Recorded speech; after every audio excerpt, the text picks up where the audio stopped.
BA भाग second में जल संसाधन से संबंधित प्रश्न आता है। आज हम जलीय चक्र यानी हाइड्रोलॉजिकल साइकिल के बारे में अध्ययन करेंगे।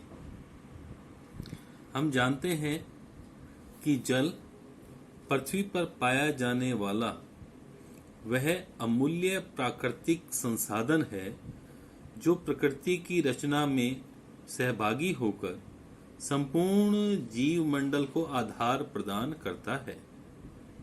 यह प्रकृति में विभिन्न स्थानों में विभिन्न रूपों में वितरित रहता है तथा सदैव गतिशील है। यह कहीं जलवाष्प में तथा कहीं हिम अथवा द्रव के रूप में पाया जाता है।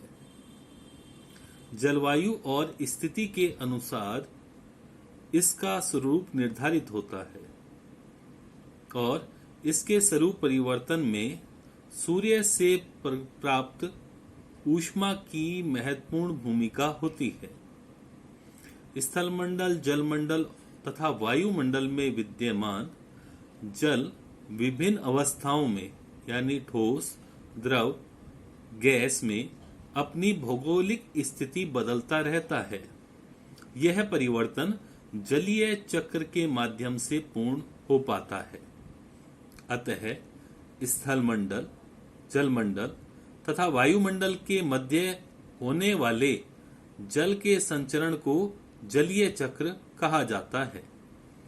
वर्षा होने के उपरांत कुछ जल मिट्टी से वाष्पीकृत होकर वायुमंडल में लौट जाता है और दूसरा भाग मिट्टी में रिसकर भूमिगत हो जाता है।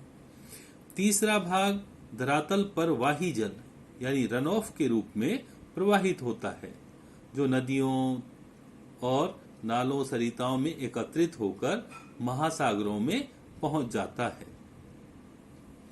जलीय चक्र की क्रियाविधि को हम इस प्रकार समझ सकते हैं कि धरातल पर स्थित जल जो कि नदी, झील, तालाब आदि के रूप में है या पेड़ पौधों के द्वारा वाष्पोत्सर्जन होता है, सागर और महासागरों का जल सूर्य ताप के कारण वाष्पीकृत होकर वायुमंडल में पहुंच जाता है।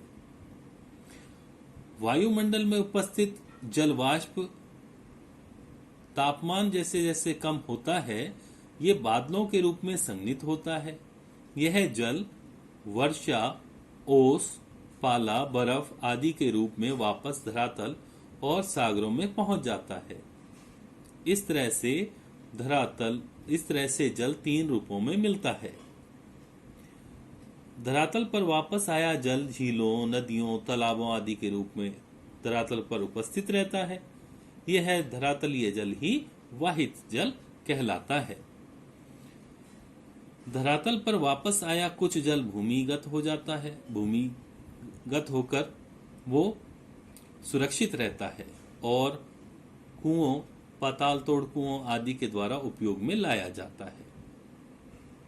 इस जल को भूमिगत जल कहते हैं। और तीसरा है जो जल सागरों में एकत्रित और उपस्थित होता है वह सागरीय जल कहलाता है। इस तरह से ये जलीय चक्र पूर्ण होता है। धन्यवाद।